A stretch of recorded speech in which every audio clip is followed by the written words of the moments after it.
আমি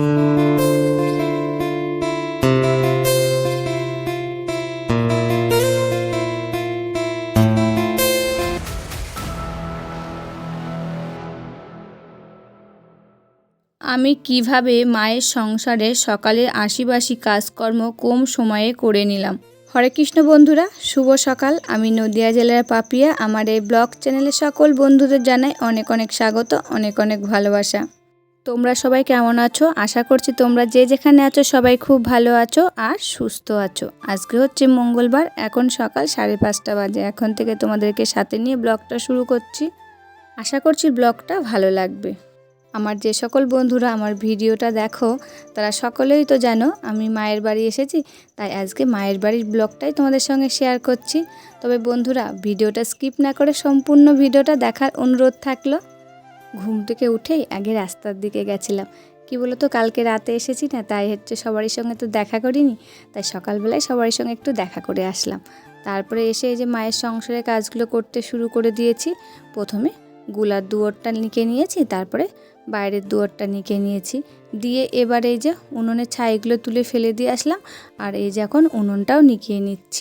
রাতে যেখানে খাওয়া দাওয়া করেছিলাম না, সেখানটাও নিকিয়ে নিয়েছি, সেটা তোমাদের সঙ্গে শেয়ার করেছি। আর কী বলো তো বন্ধুরা, বাইরের কোনো যদি আওয়াজ আসে না, প্লিজ একটু ইগনোর করো। আর আমাদের তো গ্রামের সাইডে বাড়ি, আর প্রত্যেক বাড়িতে এখন সবাই কাজকর্ম করছে, কথা বলছে, সেই আওয়াজগুলো আসলে আসতে পারে। তবে যাই হোক বন্ধুরা, এবার এই যে এঁটো থালা বাসনগুলো সব মেজে নিলাম। রাতে তো ওখানে লাইট নেই, তাই মাজতে পারিনি, তাই সকালবেলায় এঁটো বাসনগুলো মাজছি। তারপরে এই যে টাইম কল দিয়েছে না সরকার থেকে, সে আজকে প্রথম দেখছি জল আসছে, অল্প অল্প করে জল পড়ছে। ভেবেছিলাম ওই জলটা নিয়ে এসে থালা বাসনগুলো ধোবো, তা কিন্তু জলটা চলে গেল, থালা বাসনগুলো আর ওই জলে ধোয়া হলো না। তা কল চেপেই আবার থালা বাসনগুলো সব ধুয়ে নিলাম। আমাদের এই গ্রামের বাড়িতে না সবাই এই সকালবেলায় এইসব কাজকর্মগুলোই করে থাকে। আমার বাড়ি থেকে যেমন আমার কিন্তু এঁঠো বাসনটা সকালে থাকে না, কিন্তু গ্রামের সাইডে প্রত্যেক বাড়িতেই এঁঠো বাসনগুলো থাকে। কী বলো তো, রাতে তো ওদের কলপাড়ে মাজতে হয়, সবারই তো আর বেসিন নেই, আর কলপাড়ে সবারই আর লাইটও নেই, তার জন্য ওরা কিন্তু সকালবেলায় বাসনগুলো মাজে, এঁঠো বাসনগুলো। তবে যাই হোক বন্ধুরা, এবার এই যে বাসি ঘরটা ঝাড় দিয়ে নিচ্ছে। আর দেখো কত নোংরা বের করেছি। মা যেহেতু হাত ভাঙা না, মা তো ভালো করে ঝাড় দিতে পারছে না, তা আমি ভালো করে ঝাড় দিয়ে অত নোংরা বের করলাম। তা ঘরটা ঝাড় দেওয়া হয়ে গেছে, বাইরের এই সিঁড়িটা আবার মুছে দিলাম। তারপরে যে উঠোনটা ঝাড় দিয়ে দিচ্ছি। আর দেখো উঠোনটায় অনেক ঘাস হয়েছে কিন্তু, আর উঠোনটায় কী বলতো, বৃষ্টি হলে জল বেঁধে যায়, তার জন্য ওই ঘাসগুলো হয়।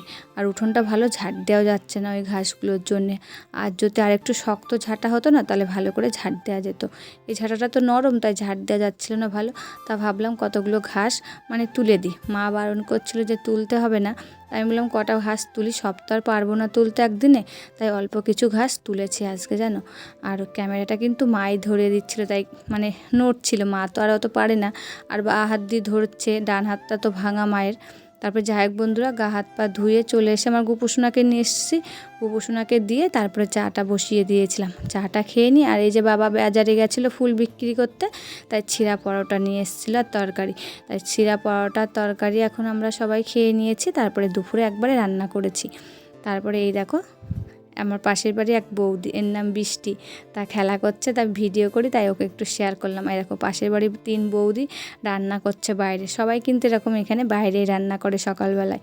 আমি ওখানে বাচ্চাটাকে পাশের বাড়ির বৌদি বলে ফেলেছি, কিন্তু এটা বৌদির মেয়ে, ওই ছোটো বৌদির মেয়ে। যে 3 বৌদি রান্না করছে তার মধ্যে একজনের মেয়ে। তো যাই হোক বন্ধুরা, ওই বৌদিদের বাড়ি থেকে ঘুরে চলে এসেছি। সকালে খাওয়া দাওয়া হয়ে গেছে, তা ওই যে বাড়িতে ডাঁটা হয়েছিল, তা একটা ডাঁটা তুললাম। তাই একটা কাকি আসছিলো, তাই বলছে তুই কেমন রান্না শিখেছিস দেখি, একটু ডাঁটার তরকারি রান্না করে তাই দিবি। তার কাকিমাকে তাই দিয়ে এসেছিলাম ডাঁটার তরকারি রান্না করে, বলে কি ভালোই রান্না শিখে গেছিস। তবে যাই হোক বন্ধুরা, সমস্ত সবজি বানিয়ে নিয়েছি, নিয়ে এই যে এখন আমি রান্না বসিয়ে দিয়েছি। মাও কিন্তু আমার মা বাইরে রান্না করে, এখন তো হাত ভেঙে গেছে, তাই গ্যাসে রান্না করছে, আর বাইরের উনুনে শুধু ভাতটা করে।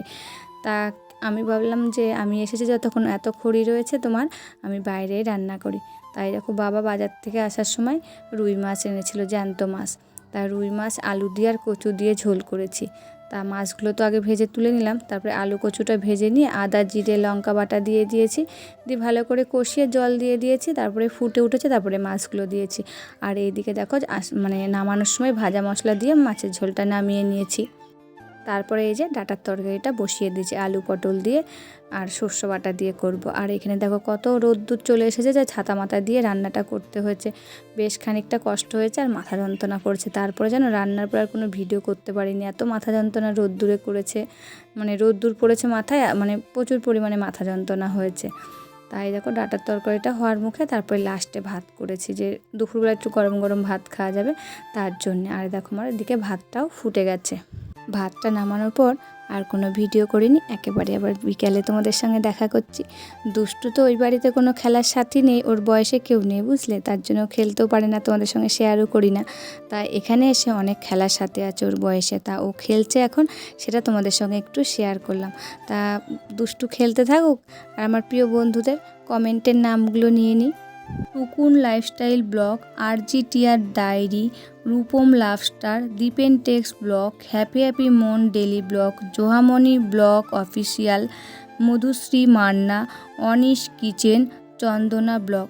এই সকল বন্ধুদের জানাই অসংখ্য ভালোবাসা আর অসংখ্য অসংখ্য ধন্যবাদ আমাকে এত সুন্দর সুন্দর কমেন্ট করার জন্য আর আমার ভিডিওটা দেখার জন্য।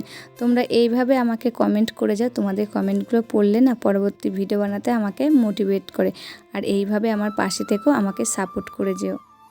তবে যাই হোক বন্ধুরা, আজকের ভিডিওটা এই পর্যন্ত। আবার নতুন একটি ভিডিওর সঙ্গে কালকে দুপুর 2:30টার সময় তোমাদের সাথে দেখা হচ্ছে। ততক্ষণে তোমরা ভালো থাকবে, সুস্থ থাকবে আর সাবধানে থাকবে।